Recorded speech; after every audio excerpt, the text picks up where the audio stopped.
E aí, como é que andam os dias de quarentena, de isolamento social? Vocês estão cumprindo, né? Estão fazendo direitinho, né? É. Fácil não é, né? Mas é o que tem para hoje, vamos embora. Eu, por exemplo, confesso para vocês que esse negócio de aula à distância não é lá o melhor dos mundos para mim. Eu gosto mesmo é de estar de frente com vocês, sabe?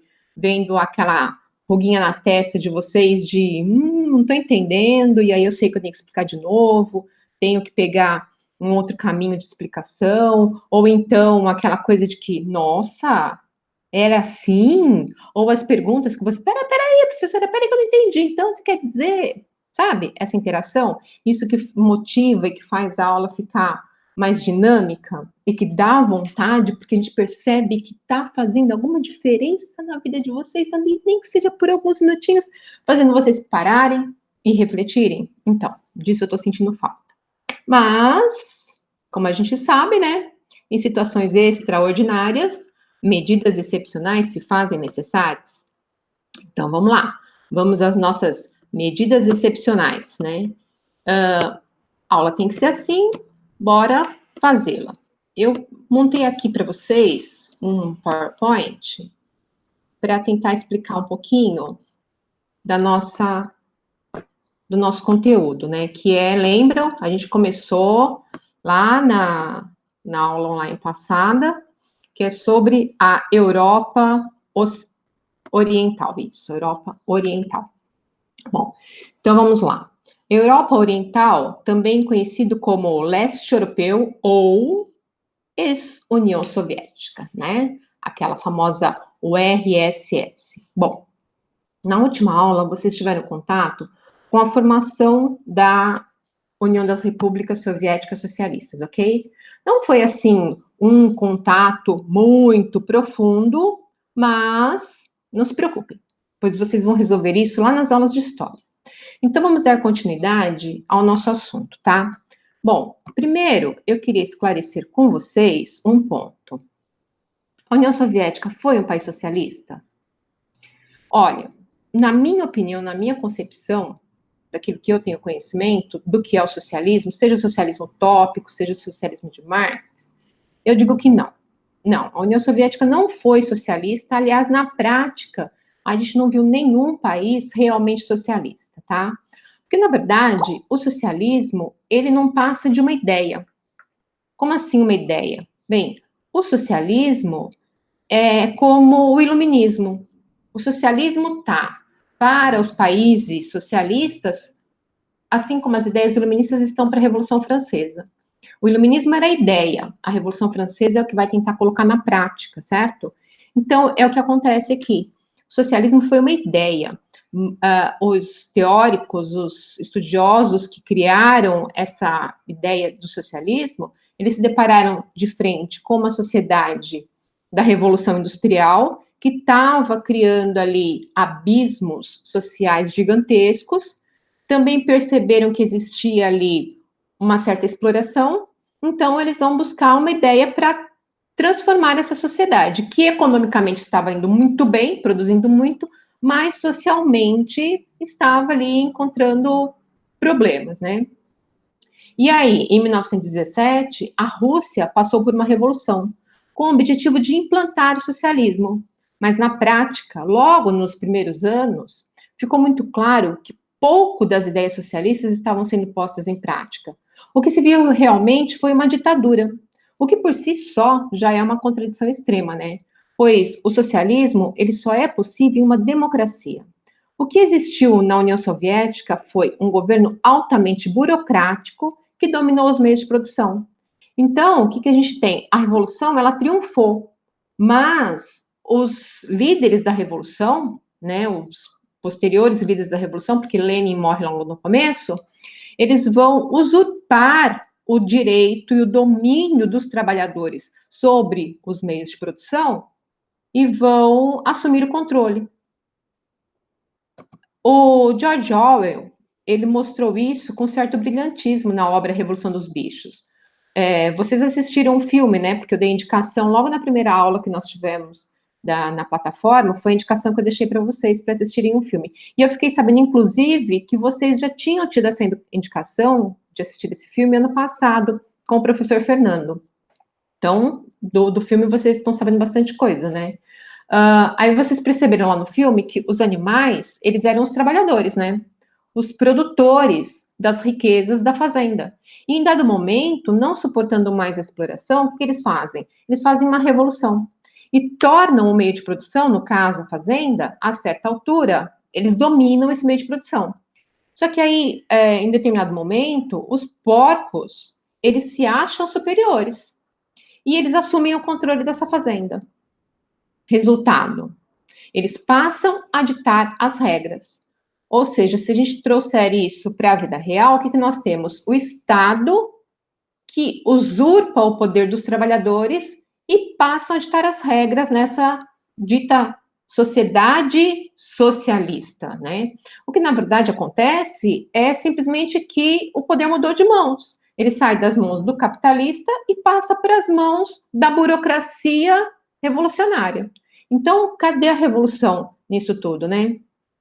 Bom, e aí a partir de 1917, então, temos a Rússia socialista e começa a formação da chamada União Soviética, porque a União Soviética vai ser a união da Rússia com os outros países vizinhos que vão formar uma unidade socialista, né? A União Soviética, ela existiu por 69 anos, e praticamente durante todo esse tempo, o país viveu sem economia de mercado. O que é economia de mercado? A produção e venda direta no comércio, né? Em vez disso, havia uma economia planejada. Tudo era produzido de acordo com o plano estabelecido pelo governo. Desde os pregos, roupa, sapato, papel higiênico, passando pelos edifícios, pelas construções civis, por fábrica de carros, enfim, tudo era determinado pelo governo. Bem, e o que isso significa? Isso significa que a produção ela estava baseada não nas necessidades das pessoas, mas na ideia dos burocratas de fazer da União Soviética a maior potência do mundo, frente, inclusive, aos Estados Unidos, porque aí logo depois, né, depois da Segunda Guerra Mundial, a gente entra na Guerra Fria, e aí a disputa entre essas duas potências. Então, a União Soviética ela tem que se manter forte frente aos Estados Unidos. E como é que ela faz isso? Ela vai fazer produção de guerra, né? Produção de guerra não necessariamente só a indústria bélica, mas, por exemplo, eles eram capazes de produzir e colocar em órbita, por exemplo. Mas, por outro lado, eles não fabricavam uma geladeira decente, entende? Então, essa questão aí dos bens de consumo, das necessidades individuais, das necessidades da população, elas vão ficar em um quarto, quinto plano. Em primeiro, segundo, terceiro plano está ali o Estado em si, tá? Bom, mas por outro lado, com o passar dos anos, o nível geral de instrução dos soviéticos melhorou. E milhões de pessoas foram para as universidades. E apesar do Estado restringir o contato com o exterior, esses indivíduos começaram a ter maior conhecimento sobre o mundo. Profissionais bem educados transformaram-se em grupo social significativo e influente. Mas eles estavam descontentes com a economia, com os rumos que a economia da União Soviética tomava e, principalmente, se tornaram críticos ao governo. Porque, claro, né, eles vão para a universidade, passam a estudar, colocam a cabecinha para pensar, para refletir, para analisar tudo o que estava acontecendo, um mundo e não só uma opinião, e aí eles começam a construir seu próprio senso crítico. Resultado, se tornaram críticos ao governo. E, em contrapartida, sem condições de acompanhar os avanços tecnológicos do Ocidente, do mundo ocidental, e manter um nível de qualidade para a população, a União Soviética foi, declinando. Se não bastasse eles estarem estagnados, alheios a todos os avanços tecnológicos e bens de consumo que o mundo estava desenvolvendo, o povo ainda convivia com a repressão, com a censura e com a corrupção. Bom, aí foi nesse ambiente que em 1985 foi convocada uma nova eleição. O Partido Comunista Soviético convoca a eleição, e aí um cara chamado Mikhail Gorbachev, ele foi eleito presidente da União Soviética. Vale lembrar aqui que, voltando à União Soviética, era o quê? Um grupo de vários países socialistas, entre eles a Rússia. Então, a Rússia tem seu próprio presidente. Os outros países, cada um tem seu próprio presidente, mas todos eles sujeitos ao poder do presidente da União Soviética, que no caso agora vai ser o Mikhail Gorbachev. E ele ficou encarregado de promover reformas profundas na estrutura do Estado soviético, de modo a garantir a vigência, a garantir a saúde do regime socialista, né? E aí o que Gorbachev vai fazer? Ele propõe uma nova política, tá? Tá aqui, esse slide aqui veio antes da hora. Eu quero isso. Ele propõe uma nova política. O que ele propõe? Reformas. Então, as reformas de Gorbachev, ele assume o governo, propõe essas reformas e ele vai atacar 2 pontos. Primeiro ponto, ele cria a perestroika. E o que é a perestroika? É um plano de reestruturação econômica, tá? Então, ele vai começar a dar uma certa abertura econômica para aquela sociedade que até agora era uma sociedade totalmente estatal. Uma sociedade que estava uma economia que estava na mão do Estado. O Estado determinava a produção. Agora ele vai estimular a abertura de pequenos negócios familiares, vai estimular o comércio internacional, uma economia de mercado, e vai diminuir os investimentos na área de defesa e vai afrouxar a economia planificada. Então, o que ele quer fazer com isso tudo? Ele quer restaurar a economia e quer restaurar uma economia de mercado, porque nessa fase, a Guerra Fria, ela estava já bem morninha, sabe? Meio que sem grandes embates entre Estados Unidos e a União Soviética. A União Soviética já estava perdendo há muito tempo, porque a sua economia estava decaindo. E por que a economia estava decaindo? Pelo simples fato de não ter uma economia de mercado. O Estado investia, produzia e o próprio Estado era o comprador. Enquanto que numa economia de mercado, você produz, vende, lucra, pega aquele lucro e reinveste. Isso não estava acontecendo na União Soviética, né? Então, ele pretende reestruturar isso. E, por outro lado, ele vai criar também, vai atacar também a questão da corrupção, do Estado censor, que era outra grande crítica da sociedade. E aí ele cria a glasnost. O que é a glasnost? Essa política de transparência. Ele faz o quê? Ele diminui muito, afrouxa muito a censura, dá liberdade, faz um movimento ali de libertação dos presos políticos, aqueles que tinham sido presos durante todo o regime socialista soviético, porque eles foram críticos ao governo, e quem era crítico ao governo era considerado inimigo, e foram presos. Gorbachev, então, nessa política da glasnost, ele vai dar liberdade para esses presos políticos, lembrando que são críticos ao regime socialista, vai admitir eleições livres. Então, agora o que nós temos? Afrouxamento da censura e liberdade de expressão. Isso vira, numa sociedade que era até agora extremamente ditadora e concentrava poderes nas suas mãos, isso cria uma verdadeira bomba prestes a explodir, porque a sociedade que até então era crítica, mas estava tudo empalado, não podia falar, não podia se expor, colocar para fora, agora eles vão começar a colocar isso para fora. Agora sim, eu quero aquele slide. E aí, o que nós temos? Gorbachev, que é essa pessoinha aqui, Gorbachev, só uma curiosidade, ele tinha uma manchinha vermelha assim na testa, né? E ele ele fez uma grande transformação na União Soviética que vai refletir no mundo inteiro, né? Havia pessoas ali não, né, no mundo, que começou a dizer que ele era o anticristo, sabe? Aquele que veio para transformar tudo e para mandar todo mundo para o inferno, coisas desse tipo. Então, por causa dessa mancha, ele tinha a marca do anticristo. Balela, tá bom, era só uma curiosidadezinha. Bom, aí continuando, ele cria então essas 2 políticas e na verdade, ele vai conquistar inimigos de todos os lados. Porque vai ter um grupo que vai dizer o quê? Que ele era muito libertário, que o que ele estava propondo ia levar à decadência total da União Soviética. Ele era sendo um traidor do regime.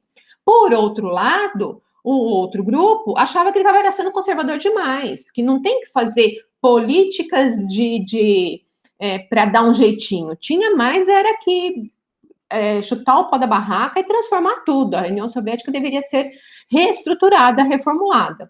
Então, ele não vai ter apoio nem dos conservadores, nem dos liberais, certo? E aí, então,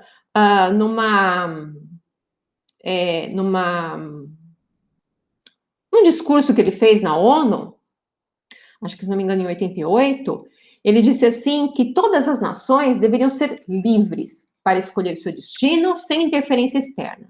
Bom, essas palavras aí caíram como uma bomba no leste europeu. Aquele povo lá todo que já estava meio inconformado, desgostoso e crítico a todo aquele regime, o que isso vai provocar? Vai influenciar naqueles outros países que eram os outros países que formam ali a União Soviética. Resultado, uma grande disputa interna entre Boris Yeltsin, que era o presidente da Rússia, com o Gorbachev. Boris Yeltsin aproveita ali a deixa, que a popularidade do Gorbachev estava muito baixa, e aí ele resolve dar um golpe. O que ele faz? Ele proclama a independência da Rússia. Ó. As disputas externas, elas acabaram por enfraquecer toda a Rússia, na verdade. A perda de influência do poder soviético enfraqueceu os governos todos do leste europeu, que viam crescer movimentos populares em torno da conquista dessas liberdades individuais. Aí, eles vão receber apoio de países do Ocidente, como a Inglaterra, a França, mas principalmente dos Estados Unidos, e pouco a pouco, setores da sociedade desses países, eles começam a se rebelar. E isso vai levar ao cume de tudo, que vai ser o quê? Em 89, a queda do Muro de Berlim. O Muro de Berlim, vocês sabem, se não viram isso ainda em história, vocês vão ver, mas viram na apostila de geografia que estava lá na atividade para vocês fazerem. O Muro de Berlim, ele era até então o símbolo da Guerra Fria, né? E quando em 89 esse muro cai, ele marca então o fim da divisão do mundo em socialistas e capitalistas. Ou seja, é como se estivéssemos dizendo, olha, o socialismo dançou, caiu, foi por terra, não existe mais. Aí, em pouco tempo, as repúblicas que compunham a União Soviética, como Ucrânia, Cazaquistão, Bielorrússia, os países bálticos, a Ucrânia, eles passam, então, a exigir, a reclamar por independência. Aí, sob a liderança do Boris Yeltsin, então, a própria Rússia se desvinculou da esfera soviética, e o Gorbachev, ele fica ali, então, como o quê? Como presidente de uma União Soviética que não existe mais, né? Estava ali assinalada, então, a dissolução da superpotência. E aí? Aí agora, esses países que até então foram tutorados pelos governos, agora eles vão ter que passar por uma passagem agora de socialismo para o capitalismo. E o que é? O socialismo é todo protetorado do governo. No capitalismo, você tem, então, o quê? Cada um por si. E aí, cada um vai ter que viver por si. Como é que é viver por si? Na Rússia, por exemplo, os meios de produção, as fábricas, todo o domínio era estatizado. E agora ele vai ser todo privatizado. O Estado vai vender tudo. E incrível que essas empresas, elas vão cair nas mãos de quem tinha dinheiro. Ora, mas quem é que tem dinheiro numa sociedade que era, pelo menos teoricamente, igualitária? Tem alguém que tem mais dinheiro do que outro? Tinha. Todo esse grupo burocrático que formava o governo, aquele governo que era corrupto, tem muita grana. E é esse povo aí que vai começar a comprar essas empresas e dominar os meios de produção. Principalmente a máfia. A máfia russa, com muita grana, né? Vai comprar muitas fábricas, muitas empresas, muitas terras e vai passar a dominar essa economia. Enquanto isso, o povo vai cair numa miséria absoluta. Então, essa transição do socialismo para o capitalismo vai ser algo assim muito sofrido para o povo desses países da antiga União Soviética. No caso da Rússia, um pouco mais para frente, Boris Yeltsin vai assumir o governo. O totalitarismo soviético, ele cede lugar agora a um regime autoritário. Então, se antes nós tínhamos uma União Soviética socialista totalitária, agora nós vamos ter uma república de um regime autoritário. Olha só. Então, o totalitarismo, o autoritarismo, ele cabe tanto numa república como no socialismo. Enfim, é uma salada, uma mistura que a gente tem que ter muito senso crítico e muita noção de todos os termos para poder entender. Não existe uma coisa só. Ah, esse regime é assim, então todas as suas características são essas. Não é bem assim a coisa, não, tá? Bom, aí, então, a Rússia agora dá lugar a um regime autoritário, comandado pelo Putin, né? Putin está lá há mais de 20 anos no poder, e a democracia, que era muito frágil, aquele povo muito necessitado, é que vai acabar legitimando esse poder autoritário, porque do tipo assim, até que enfim, graças a Deus, apareceu aí um salvador da pátria, aquele que vai nos tirar dessa miséria absoluta que nos encontramos agora, né? Bom, mas é claro que ele vai ter opositor, e o Putin ele vai ser acusado de perseguir os seus críticos, os seus desafetos, de beneficiar as camadas mais privilegiadas, que ele vai limitar os negócios para alguns, vai atender outros. O George Orwell, por exemplo, aquele lá da Revolução dos Bichos, ele dizia assim, lá no filme, né? Todos os animais são iguais, mas alguns são mais iguais do que outros, lembram? Então, é o que vai acontecer agora com o Putin também, né? Ele vai ser assim, a lei nesse país era a seguinte, se você é amigo do Putin, pode fazer o que quiser. E se você é inimigo, vai para a cadeia. Então, uma grande perseguição também política começa a acontecer ali, tá? Epa. Bom, e aí a economia da Rússia hoje, depois disso tudo. A Rússia, ela faz parte dos BRICS, que são os países que estão, países emergentes, que estão recuperando a sua economia, né? E a Índia, Brasil, Rússia, China e a África do Sul. A economia baseada principalmente nos recursos naturais, petróleo, gás natural, inclusive a Rússia tem construções de dutos que ligam a Rússia aos outros países da Europa, e a Rússia vende gás para a Europa, então os países da Europa são bastante dependentes dos recursos energéticos da Rússia. Ela faz parte do G8, um PIB crescente, está entre os 10 países mais ricos do mundo. Tá faltando um slide aqui, deixa eu ver se está aqui, não. Falta um slide aqui, mas enfim, ela está buscando uma autossuficiência alimentar, então o governo investe e faz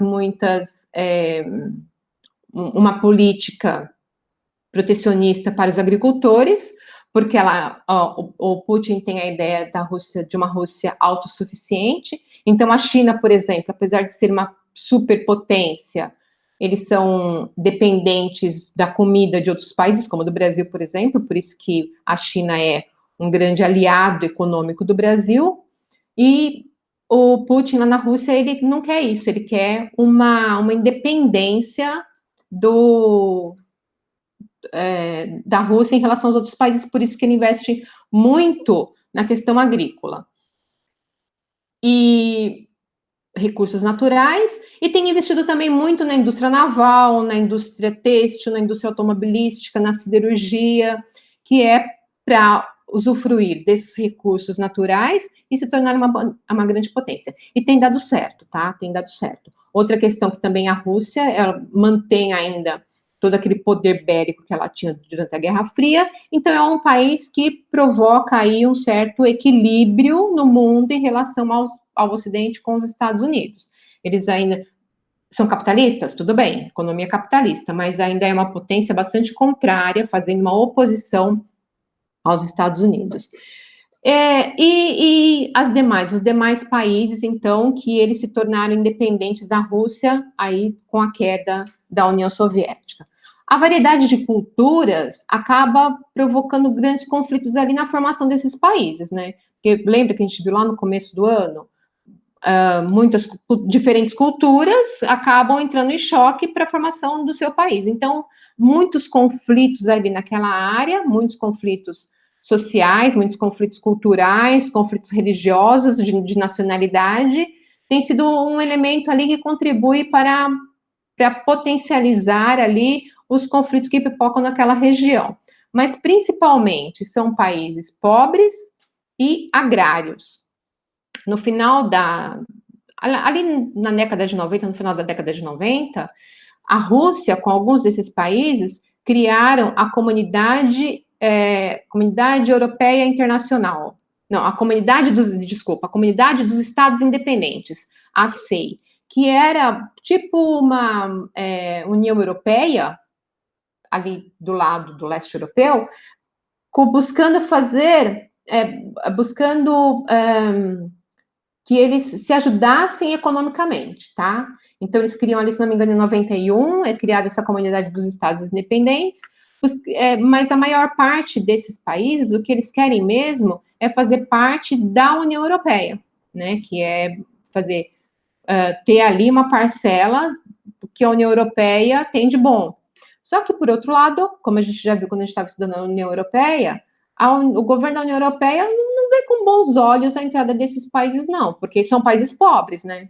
Então, esses países aí remanescentes da União Soviética, a maior parte deles enfrentaram problemas econômicos, problemas para a formação do país, nacionalistas. Hoje querem entrar na União Europeia e estão tendo problemas com isso, e vivem ainda muito da dependência da Rússia, tá? Bom, gente, por enquanto é isso que eu tenho para vocês. Eu quero que vocês vejam lá na plataforma, tem um roteiro de estudos e as atividades da apostila para vocês fazerem, tá? E também, não vamos esquecer que lá na plataforma tem um mural. O mural, ele serve para vocês colocarem lá as dúvidas de vocês, tá? Que vocês tiverem de dúvidas, tá bom? Espero que tudo isso aí acabe logo, né? Que a gente possa voltar para nossa sala de aula, que a gente possa voltar aí a se encontrar. E estamos aí, gente. Beijo. Tchau.